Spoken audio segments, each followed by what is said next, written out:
Good morning students. Today we are going to see about introduction to sensors and transducer. First of all, before getting into the topic sensors and transducer, first we should know why it is an important one. In any devices, in any systems, we'll have a measurement system to measure either the voltage or current or force or flow, pressure, any physical quantity it could be. So we need to measure the given input. So in this measurement system, a circuit will be there that comprises of your sensors and transducers.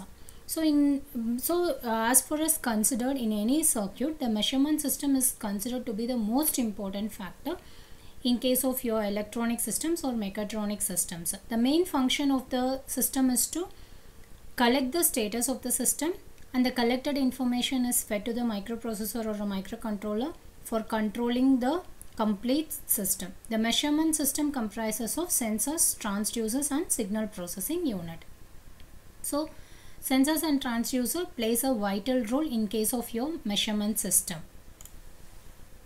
The primary sensing element is nothing but your sensor. It is the first and foremost sensor type of primary element in any measuring or automation control. The sensor is a primary sensing element that senses the condition, state or value of the processing variable and produces an output according to the sensed parameter. So what is meant by a measurement system? A measurement system is the one where we are going to identify what type of parameter we have been measured. Suppose if you are giving a input as a pressure, then we are going to measure the pressure, speed, temperature. So various physical quantities will be measured by using your measurement system. It is very important system in case of mechatronic system. Mechatronics is nothing but which comprises of your mechanical as well as your electronics together as one complete system. Then this measurement system, what it does, its main function is to collect the data, process the data, and this collected and processed information will be fed to the controlling part or a processing part to control the complete designed system. So the essential component of this measurement system is sensors, transducers and signal processing. Why the sensor is required? The sensor is to sense the signal, transducer is to convert your physical quantity to electrical quantity or electrical quantity to physical quantity, and signal processing is processing the data according to the output requirement. So in any automation control, measurement system plays a vital role, and the primary element what we are going to use, it is the sensor. So it is the basic primary element in case of any measuring and automation control system. The sensor is a primary element, and what the sensor will do, it senses the quantity. The quantity could either be the state or a value of the processing variable or any conditions, and it produces an output corresponding to the sensed parameter. Now we'll go in depth of your sensors and transducer. So what is meant by a sensor? It is a component, it is a device. So it looks very small. It is a component or a device, and it detects a physical quantity like temperature, pressure, force, displacement. Like this, it senses the physical quantity and turns it into a signal that can be measured or recorded. Because physical quantities cannot be measured directly, so it has to be converted into the measurable quantity that is recorded by the measurementation system. Sensor, it produces an output signal related to the quantity to be measured. Therefore, the output of the sensor will be proportional to the input whatever it is sensed. So the input sensed quantity can either be a physical quantity, and that particular physical quantity is converted into electrical quantity that could be measured or recorded. So it produces an output signal proportional to your input. Next is your transducer. What the transducer will do? It is a device which converts one form of energy to other form. So usually the input what we are measuring, it is a physical quantity. So it has to be converted to the recordable form that is designed by the measurementation system. So that recordable form is electrical quantity. It could either be a voltage or current. So usually it converts one form of quantity to another form. The physical quantity can be, the physical quantity can be converted to an electrical quantity, or the electrical quantity can be converted into a physical quantity. This transducer will convert one form of energy to the other form. In other words, we can say the physical quantity, whatever it is sensed at the input, it is proportional to the electrical quantity such as voltage or current. So here we have shown one diagram. It is a electrical transducer. Electrical transducer in the sense output will be of electrical quantity. Input is a non-electrical energy. Non-electrical energy in the sense it is a physical quantity. Next, we have different types of classifications under a transducer. Transducer, because mainly transducer based on the input, it is forward transducer or inverse transducer. Forward transducer means any physical quantity is converted to electrical quantity. Inverse transducer means electrical quantity is converted into a physical quantity. Anything is possible. So the different classification of the transducers are based on the principle. The three basic principles that we use in an electronic system is RLC component. So based on the principle used, based on the component used, it could be resistive transducer or inductive transducer or capacitive transducer. Based on the consumption of energy, whether it is consuming the energy or it is supplying power. Based on that, the transducers are classified as active transducer or passive transducer.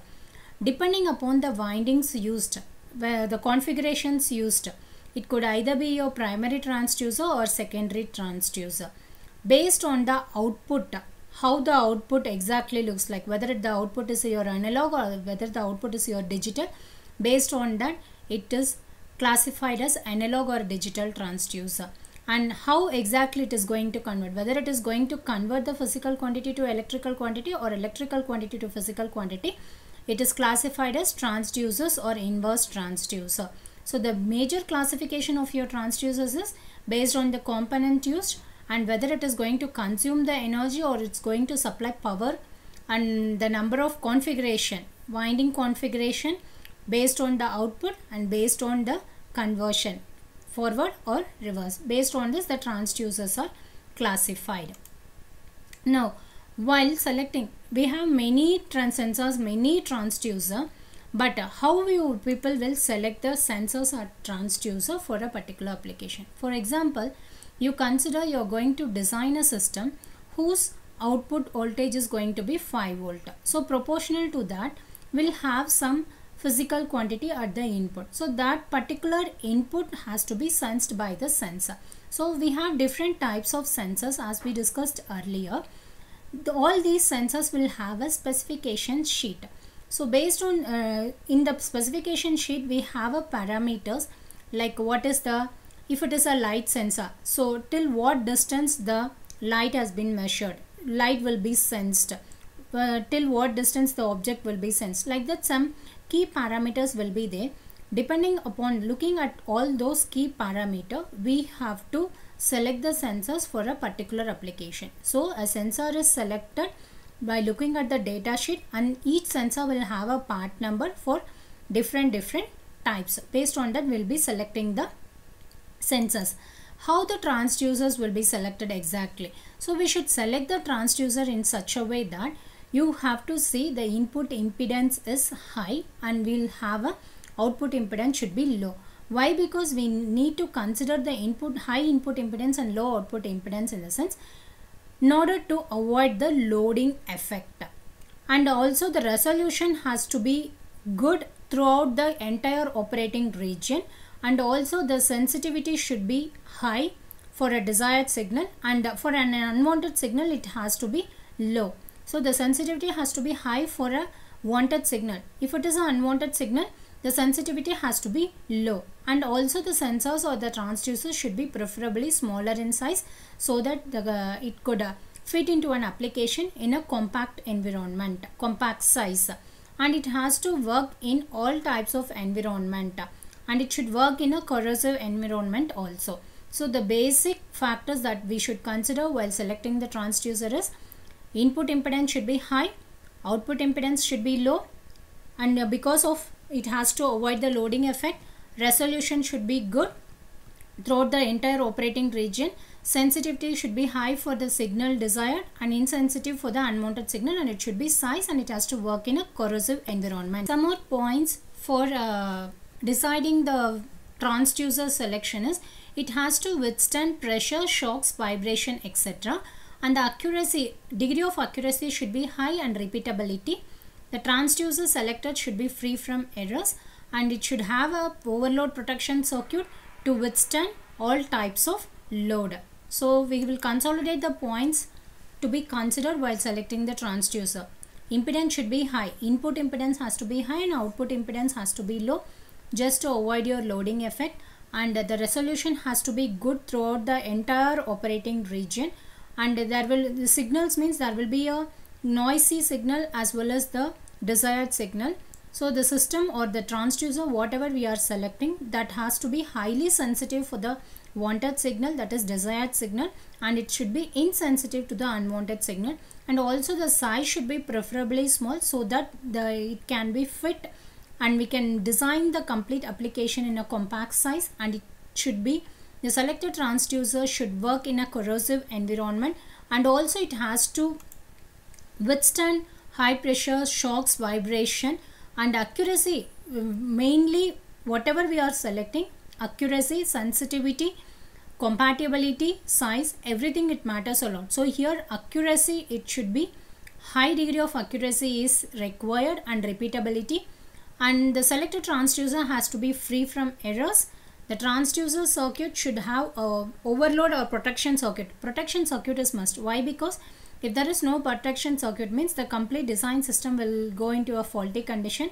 So protection, overload protection circuit, underload protection circuit, based on the load withstanding capability, we need to provide a protection circuit for the transducer. The transducer should have a protection circuit so that it can withstand enormous amount of load.